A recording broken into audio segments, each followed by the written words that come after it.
皆さんこんにちは。私はメメット・クルバンです。前回からですね、その消化器系統の胃まで喋ったんですけれども、今日はですね、ちょっとリラックスして、ちょっとこれ病は気からっていうものをですね、ちょっと、もちろんみんな説明、ができると思いますけれども、なぜか私のこのビデオのですね、タイトルはですね、病は気からというものはですね、ちょっと説明していただきたいと思います。でこれもですね、実例としてはですね、私も自分でもですね、そういうふうに経験したことがあるんですけれども、その実例ですね、それはですね、当日ですね、私ふるさとでですね働いた時は患者さんですね、翌日オペする患者さんはですね、すごく緊張するんですよね。だからこれは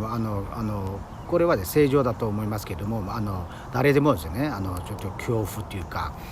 心配とかいろいろ眠れないですね。だからその時はですね、これはちょっと秘密っていうかわからないですけども、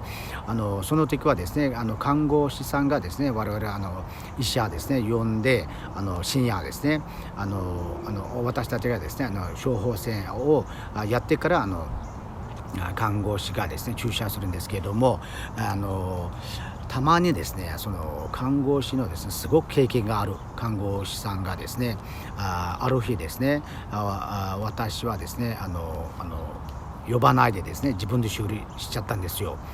翌日ですね聞いたらですね、看護師さんがですね私に言ったのはですね、その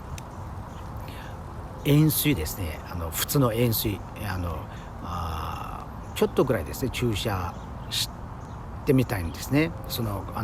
患者に。普通はですね安定剤とですね注射するんですけれども、手術オープンする前にですね回って、その患者さんに私が聞いたんですけれども、患者さんがですね昨日の夜はですね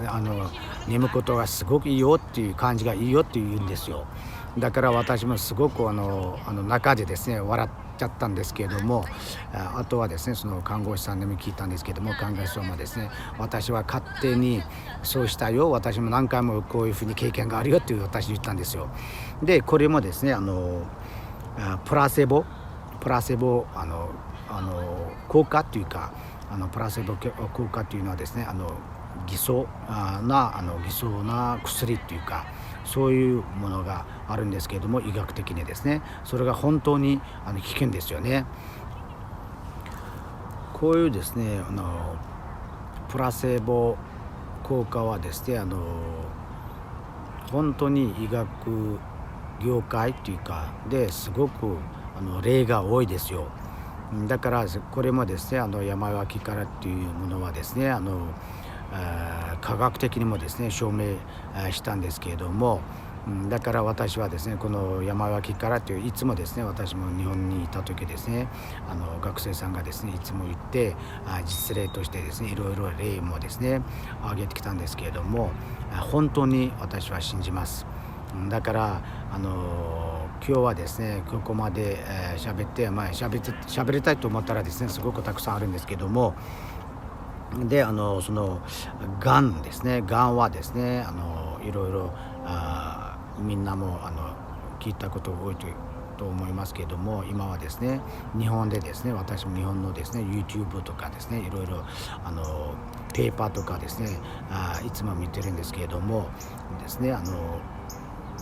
患者がですね末期のがんとかもですね自分で治ることができた患者さんもたくさんいます。だから次回はですねそのがんについてもですねちょっと説明したいと思います。